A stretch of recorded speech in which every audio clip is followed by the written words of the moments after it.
Bien-aimé, que la paix du Seigneur soit avec toi. Bienvenue dans notre chaîne Émir TV. J'aimerais faire la continuité de ce série d'enseignements sur le thème Ange sur terre, ministre et serviteur de Dieu. Lisons ensemble Apocalypse chapitre 12, verset 7 au verset 9. Il y eut alors une bataille dans le ciel. Michel et ses anges combattirent contre les dragons. Les dragons et ses anges combattirent aussi. Mais ils ne firent pas les plus forts, et il n'y eut plus de place pour eux dans le ciel. Il fit jeter dehors les grands dragons, les serpents anciens, appelés le diable et Satan, celui qui égare toute la terre. Il fit jeter sur la terre, et ses anges firent jeter avec lui. Nous pouvons aussi lire Daniel chapitre 10, si vous me permettez, verset 13. Les chefs du royaume de Perse m'a résisté 21 jours. Mais Michel, l'un des principaux chefs, est venu à mon aide et je suis resté là, près des rois de Perse. Michel, ou alors Michaël. Bien aimé, j'aimerais parler de cet archange, Michaël. Beaucoup de gens disent que Michaël est l'apparition de Jésus-Christ dans l'Ancien Testament. Non. Michaël n'est pas l'apparition de Jésus-Christ dans l'Ancien Testament.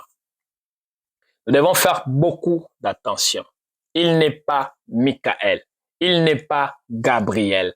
Il n'est pas un séraphin, un chérubin. Christ est celui dont l'Ancien Testament présente comme l'ange de l'Éternel. Christ, dans l'Ancien Testament, s'est manifesté sous ce nom, l'ange de l'Éternel. Si vous voulez le comprendre, regardez notre première vidéo et je crois et je suis sûr et certain, vous serez réellement bénis. Michaël, ce nom Michaël veut dire qui est comme Dieu. Une question. Et je crois que c'est une question intéressante que chacun de nous a déjà pensé à poser cette question, ou alors il y a déjà d'autres qui ont vécu des circonstances où les gens, en les regardant, ils ont dit, qui est comme ton Dieu?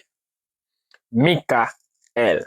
Qui est Michaël? La Bible parle de lui dans Daniel 12, verset 1, comme étant celui qui veille sur les enfants d'Israël.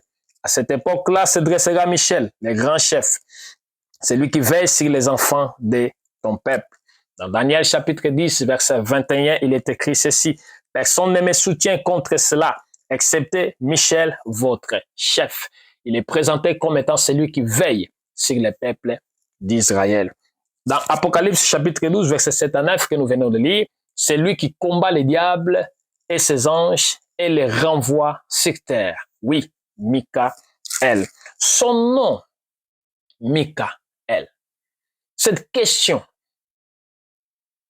moi je crois que chacun de nous, comme étant des anges sur terre, ce nom Michaël doit être le nom que chacun de nous doit porter. Partout où tu passes, tout ce que tu fais, les circonstances que tu vas vivre, doit pousser les gens, en regardant ta vie, te dire qui est comme ton Dieu. Bien-aimé, nous avons reçu Jésus comme le seul Seigneur et le seul Sauveur. Jésus nous a donné tout pouvoir. Jésus nous a laissé sa gloire. Jésus nous a donné son identité. Nous sommes les reflets de Christ invisible. Nous sommes ses disciples. Voilà pourquoi le monde nous a appelés des chrétiens. Nous sommes quelque part la manifestation de la puissance de Dieu sur terre. Alors, tu dois accepter d'être un Michaël. C'est-à-dire, tu dois accepter d'être cette personne que sa vie pousse les gens à te dire qui est comme son Dieu. Ne sois pas cette personne qui a toujours peur des persécutions, peur des attaques spirituelles, peur des sorciers. Ne sois pas ce type de personne quand tu dors, tu sens les fenêtres qui bougent, tu commences à chasser facilement les démons. Ne sois pas cette personne que quand tu vois un chat noir, comme ici en Europe, quand on voit un chat noir, tout le monde entre en panique. Un enfant de Dieu, celui qui a le Christ comme son seul Seigneur et Sauveur, il est un Michael. Au lieu que toi tu puisses avoir peur, c'est toi qui dois pousser les gens à avoir peur. Peur de l'autorité de Dieu. Ce n'est pas une peur qui va les faire fuir, d'entrer dans la crainte. Que les gens te regardant disent, waouh, quand je vois ce que Dieu fait dans ta vie, quand je vois ce qui se passe dans ta vie, je dirais qui est comme ton Dieu. Parce que dans ce monde, beaucoup de gens disent qu'ils ont leur Dieu. L'autre considère l'eau comme son Dieu. L'autre considère le ciel comme son Dieu. L'autre considère ses ancêtres comme son Dieu. Alors, il doit avoir la différence entre ces dieux-là qui se disent Dieu et les nôtres. Mais les nôtres, comment les gens vont les remarquer? C'est à travers ta vie. C'est à travers des circonstances de ta vie. Regardons l'événement qui se passe dans la vie de l'apôtre Paul. La Bible dit Paul en faisant la route à Rome comme étant un prisonnier, les bateaux qu'ils vont prendre avec les tempêtes vont échouer. Et ils vont échouer dans une île. Et arrivant là-bas, comme tout le monde était mouillé, ils vont tous chercher des morceaux de bois pour essayer de s'échauffer pendant la nuit. Ils ont mis les feux et commencent à s'échauffer. Sans se rendre compte, un serpent vient piquer l'apôtre Paul. Et il y a quelqu'un qui dit, lui là, c'est la preuve qu'il était vraiment un criminel. Parce que même la justice le suit jusqu'ici. Mais en prenant un temps, ils ont vu, oh, des étoiles, mais il n'y a pas des effets de vipère. Ils commencent à les considérer comme un Dieu. Ça, c'est l'identité d'un vrai enfant de Dieu. Un Michael, un vrai ange de Dieu sur terre. Un Michael, c'est celui qui pousse les gens en te regardant, disent, hey, ton Dieu, il est grand. Ton Dieu, il est puissant. Qui est comme lui?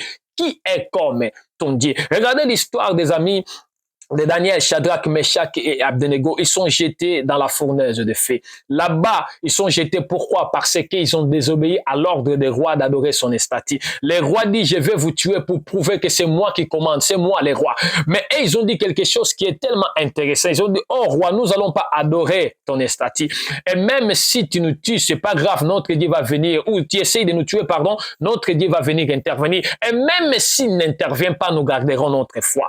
Et cette foi, la foi qui avait ces trois hommes a poussé Dieu à intervenir. Quand Nabuchodonosor les a envoyés, les a jetés dans les fournaises de feu, la Bible dit la quatrième personne. Là, nous avons encore la Christophanie, l'apparition de Christ dans l'Ancien Testament. Et lui qui est le fait qui dévore, fait son apparition dans ces petits faits naturels. Ces petits faits naturels que les hommes ont mis pour brûler, pour consommer, pour détruire la vie de ses serviteurs. Lui, il vient comme étant le fait au-dessus de tous les faits. Il marque sa présence. Il prend le contrôle de la situation. Il protège ses serviteurs. Nabuchodonosor regarde et dit, écoutez mes amis, nous avons jeté trois hommes, non? Mais pourquoi je vois un quatrième? Le pire encore que ce quatrième n'est pas comme nous. Ce quatrième a l'air d'un Dieu. Nabuchodonosor ne savait pas que la manifestation de Christ était là. Christ est le protecteur excellent, le bon berger, le grand berger, le souverain des bergers. Il était là en train de garder ces trois brebis qui avaient placé leur foi en lui, qui avaient placé leur confiance en lui. Nabuchodonosor dit sortez, et quand ils sortent, il donne un ordre. Daniel chapitre 3 verset 29. Voici maintenant l'ordre que je donne. Si quelqu'un, quel que soit son peuple, sa nation et sa langue, parle de façon légère du Dieu de Shadrach, de Meshach et d'Abednego, il sera mis en pièces et sa maison sera transformée en un tas de décombres. Mais bien aimé, là où tu es, dans ton lieu de travail, dans ta famille, dans ton quartier, dans ton pays, là où tu es, partout où tu fréquentes, tu dois être un Michael. C'est-à-dire, les circonstances de ta vie, les combats de ta vie et les victoires de ta vie doivent pousser les gens à dire qui est comme son Dieu. Bien aimé, tu n'es pas un enfant de Dieu qui dort avec peur.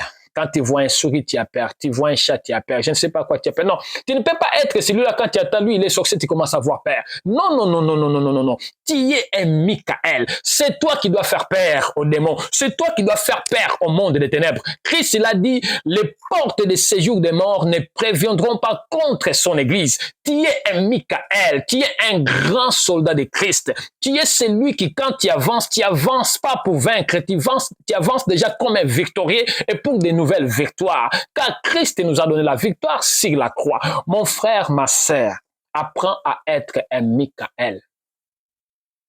Il y aura des combats, il y aura des persécutions, il y aura d'autres choses qui vont arriver dans ta vie. Garde le calme. Tu as un Dieu qui est tout puissant. La Bible l'appelle très haut. El Elyon, il est très haut. Il a la capacité de faire de grandes choses dans ta vie. La fois passée, nous avons parlé de lui comme étant Adonai Tsevaot, l'éternel des armées. Il est puissant et toi, tu fais partie de ces armées. Alors, tu es un Michael.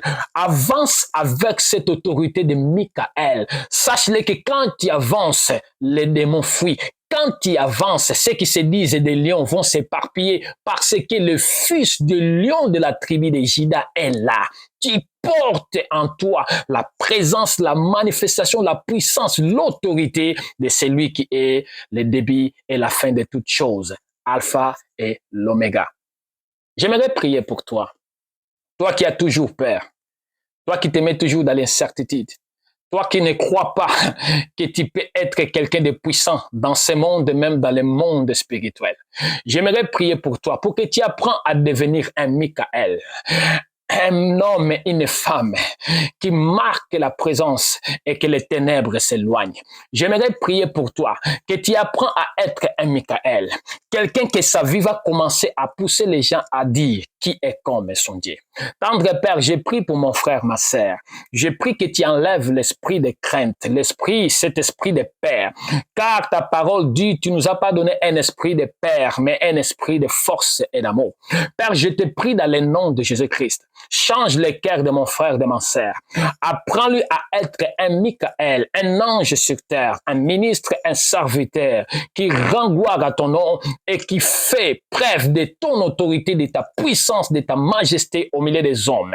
Père de gloire, marque ta présence dans sa vie. Visite-le à travers ton esprit et transforme son cœur, un cœur ordinaire à un cœur extraordinaire. Transforme-lui un homme ordinaire à un homme extraordinaire. Transforme-lui un simple disciple en un disciple extraordinaire. Je te prie par la foi, dans le nom puissant de notre seul Seigneur et seul Sauveur, Jésus-Christ.